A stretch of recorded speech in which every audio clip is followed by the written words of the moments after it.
Welcome back. For today's mains, I'm making sherry braised chicken with toasted pine nuts and fresh pasta. I'm going to focus on each component first, and then I'll assemble it towards the end. I'm going to start with the chicken. Heat some oil in a non-stick pan over medium heat. Add the chicken in batches, skin side down, and cook them. Turn them once until brown for about 4 to 6 minutes. When done, transfer the chicken to an oven-proof dish and keep it aside. And in the same pan used for the chicken, add the onions and the mushrooms. Stir the onions occasionally until golden for about 5 to 10 minutes. Now add the garlic and stir until fragrant. Add the sherry and sherry vinegar and bring to a simmer. Remove from the heat when done. Now pour the mixture over the chicken and season with some salt and pepper. Cover the dish and braise it in the oven on 150 degrees Celsius for about an hour and a half, just until the chicken is very tender. After 1.5 hours, remove the chicken from the oven and keep it aside. Braising in vinegar might seem strange, but it actually works well with light meat like chicken and rabbit, and also with meat that's got a higher fat content. It results in this light and piquant sauce. Now I'm going to show you how to make fresh pasta. On a clean work surface, add flour and salt and mix together.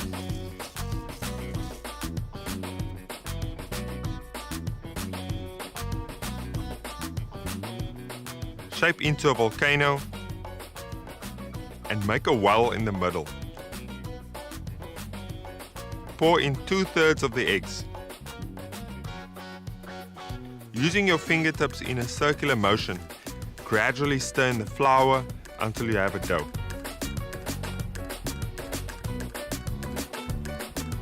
Bring the dough together in a ball, adding more egg if necessary. Now knead the pasta for 10 minutes until it is smooth, wetting your hands with cold water if necessary. Place the dough into a bowl and poke to see if the dough springs back. Then you know your dough is right. Divide the dough in two and wrap in a damp cloth. Allow the dough to rest for about an hour in a cool place. Now take a rolled out sheet of dough and place it through the widest setting of your pasta machine.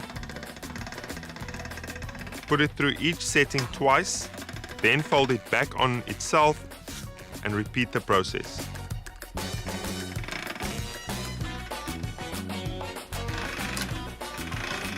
Cut the pasta in half when it becomes too long to handle.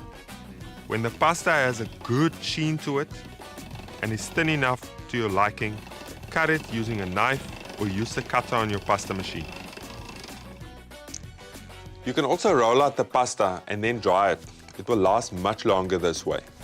For me, fresh pasta is vastly superior to store-bought pasta in taste. It's also a fun task to do with a family. Curl into portion-sized nests and leave on a floured surface.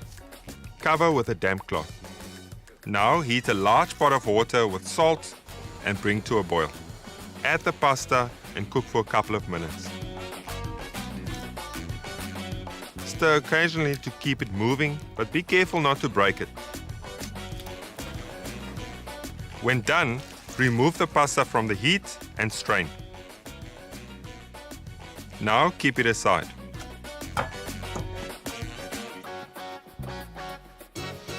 Good.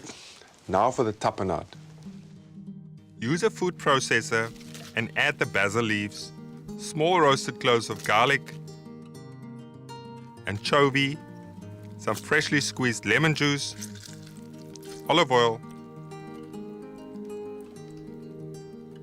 olives, and lastly some capers. Now pulse until the mixture becomes a coarse paste.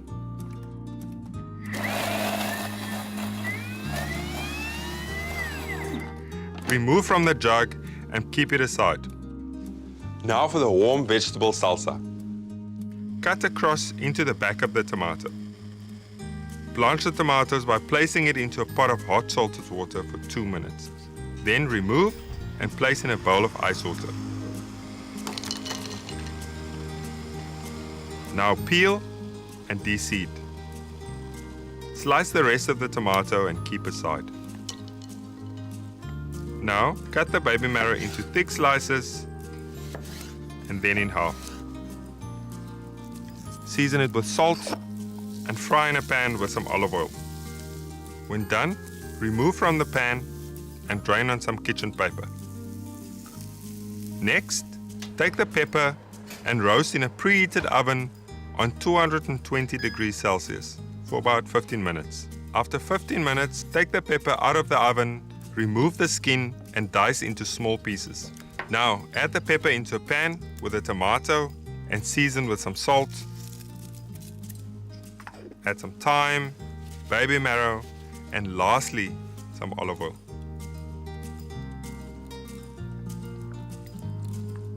Bring to the heat and remove when done. Finally, all my components are done. Serve the chicken with a pasta rolled up, tapenade, and warm vegetable salsa. All these elements work great together. It looks and smells delicious. Excellent.